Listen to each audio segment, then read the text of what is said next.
And welcome to the Oklahomans Video Studio. I'm Dave Morris. Happy to be joined by Melissa McLawhorn Houston, Labor Commissioner for the state of Oklahoma. And it's very nice to meet you. Thank you. Nice to meet you as well. Thank you for stopping into the Oklahoman today. Absolutely. And the idea here is kind of a, hey, get to know you piece, but then also learn a little bit about the Office of Labor Commissioner and what you guys do. But first, you were appointed by Governor Fallin back in December to succeed Mark Costello, right? Yes.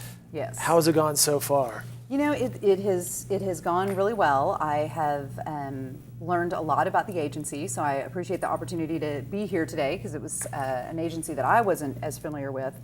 But you know, it was a difficult difficult decision to make to do it. Obviously, a horrible circumstance to come into a position. A pretty significant pay cut, so that's something you always have to take into account. But I'm just really somebody who believes in public service, and I really do. And so when the governor calls and asks you to be of service, you want to take that call and certainly give that some consideration. You do, and so that's at the end of the day. I just couldn't get out of my head that I talk a lot, actually, on behalf of the memorial about being of service and the importance of that. And so I just felt like it was something I had to do. So you transitioned from Scott Pruitt's office, the State Attorney General's office, and you were there for quite a while. I was there for about 5 years, working on public policy and then as his chief of staff. A very high, prominent role there. It was interesting. I learned a lot. It was kind of fun to be a lawyer again. I actually did go to law school, and so I have that degree. So it was good. I spent a lot of money on it, so it was kind of good to be able to use it. Good to put that to use, right? You went bit. to the University of Oklahoma School of Law. I did, OU undergrad and OU Law. So I was excited to be able to use that again. But it also taught me a great deal about federal overreach and federal regulations and the impact that regulations at the federal level can have at the state level and can have on small businesses in Oklahoma. And that was a really important lesson for me to learn before transitioning into the Department of Labor.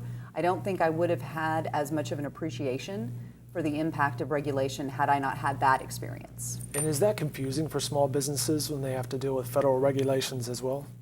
I believe so, and I believe when there's not any kind of rhyme or reason that comes about for some of these regulations, that is frustrating.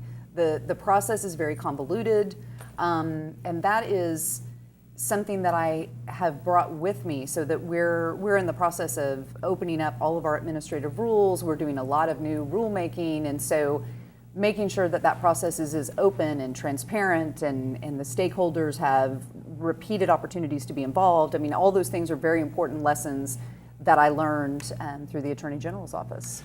And before that, you were with the Department of Homeland Security. What was your role there? I was the chief of staff there. It was kind of interesting. You know, many people know that I was a survivor of the Oklahoma City bombing, and so I had done some work in my personal life with a group of family members and survivors on terrorism issues. This is before 9/11. We worked on the Effective Death Penalties Act and anti-terrorism statute. It was the very first federal anti-terrorism legislation. The Murrow families, some rescuers and survivors had partnered with some of the families of Pan Am 103 and spent a lot of time in DC. It was signed in 96, I believe. And so it was an issue that I was passionate about on a personal level.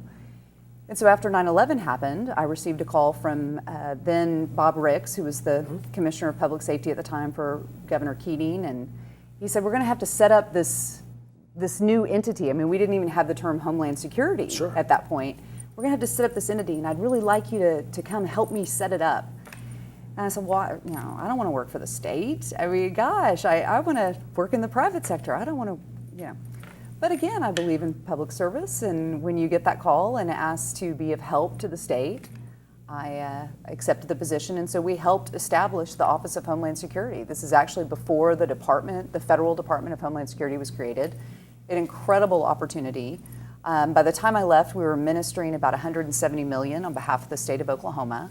We designed a regional response system that could respond to a variety of hazards, from tornadoes to chemical spills to, a weapon of mass destruction.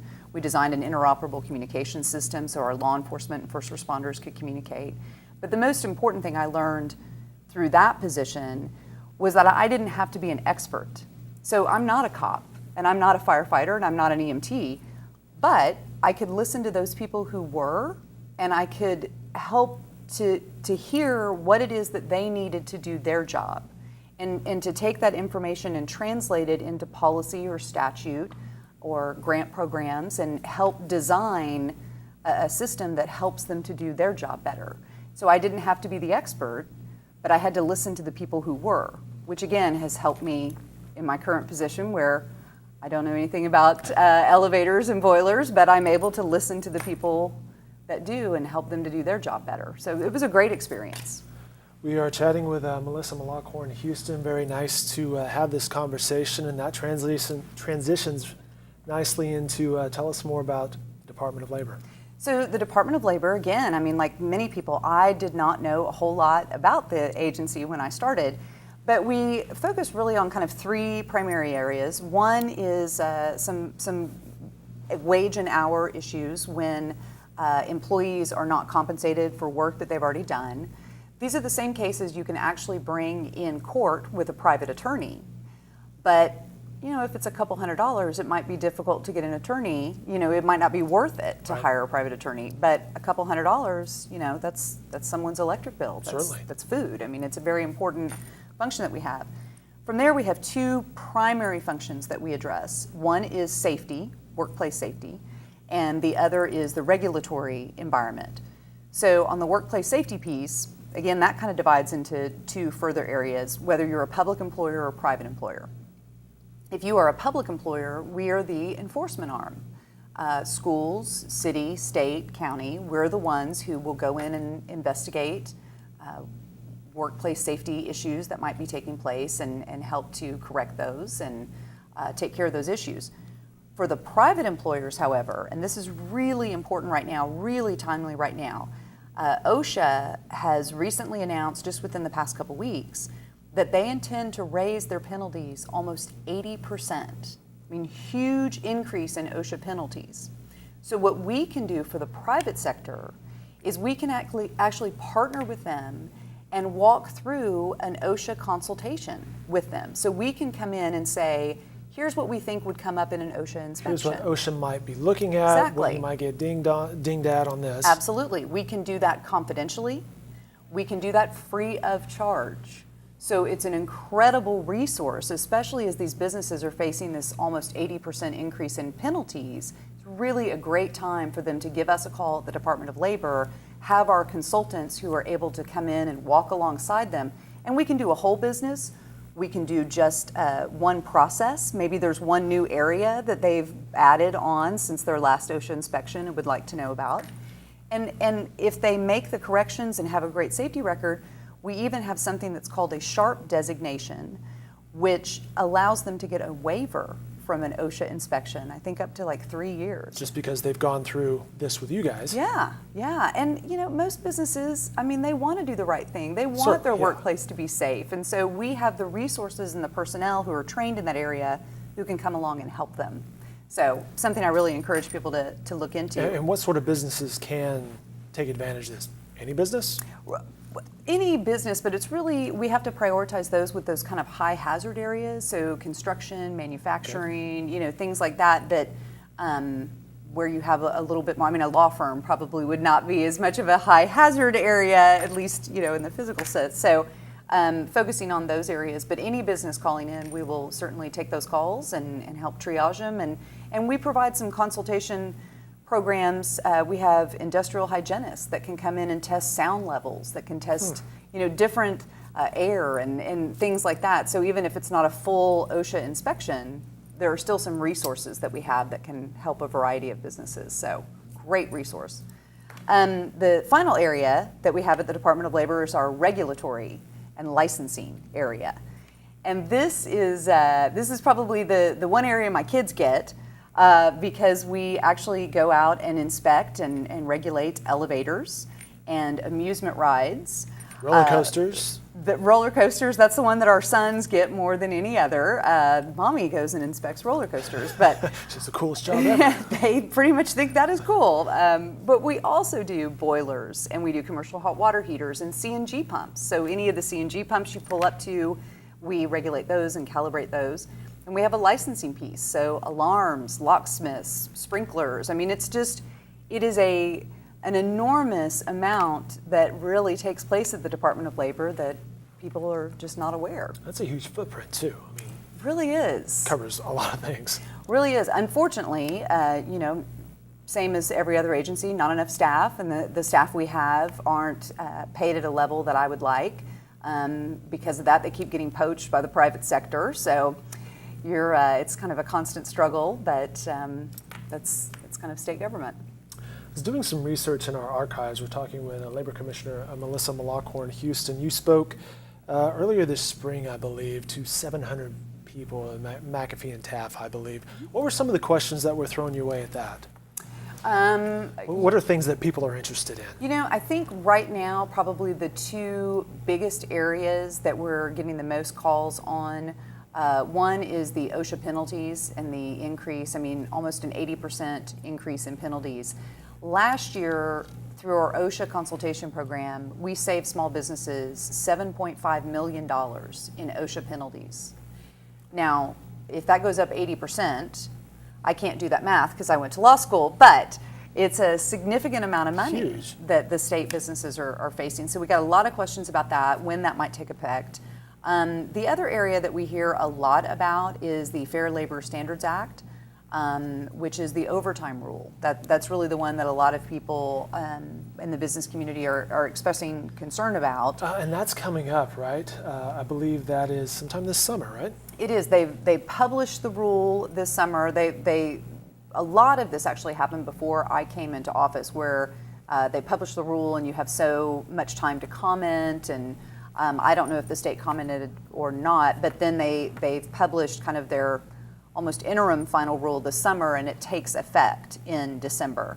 But the impact there really is for employees who make $47,000, or that becomes the new cap on determining whether someone is exempt or non-exempt from federal labor standards. And the reason that's important is because those are people that you have to pay overtime to. And so by raising the salary cap, $47,000 in the state of Oklahoma is a lot. Good salary. It's a lot different from $47,000 in New York City, for example. Very true, right. And so to have kind of that uniform salary that has gone out across the country is something that's a real struggle. Interestingly, one of the areas that I hadn't even thought about was in college athletics. You have a lot of kind of assistant coach, certainly not Coach Stoops. I don't think we're going to need to worry about whether or not he's entitled. He'll probably be over that cap. I think he's going to make the cap, or Coach Gundy for that matter. But some of the assistant coaches, or maybe the graduate assistant coaches, or Right. That spend a lot of time traveling, and a lot of time, even some of our regional universities traveling across the state of Oklahoma. That's right. Those are not high salaries, and that time can rack up pretty quickly. So it's an issue that a lot of businesses are going to have to go in and evaluate. We've had to do that within our agency.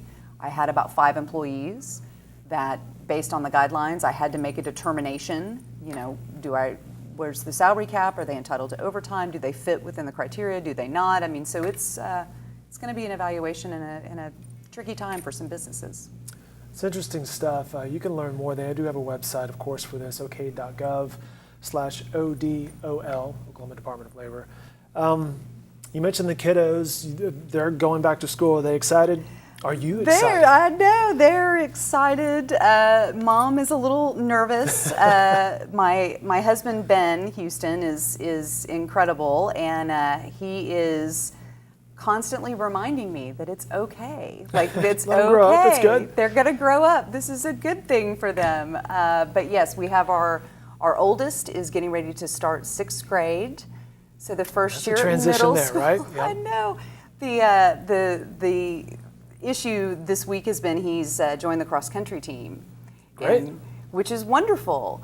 But the practice in the summer is all the people who participate in cross country, including high schoolers and including girls, and it was It's a whole other world. a whole new world for me. So it's good. He's at a great school system. I'm thrilled. So really the only issue is me adjusting to having a sixth grader. So it'll be good. Yeah, that's a good adjustment though, right? It is. It is.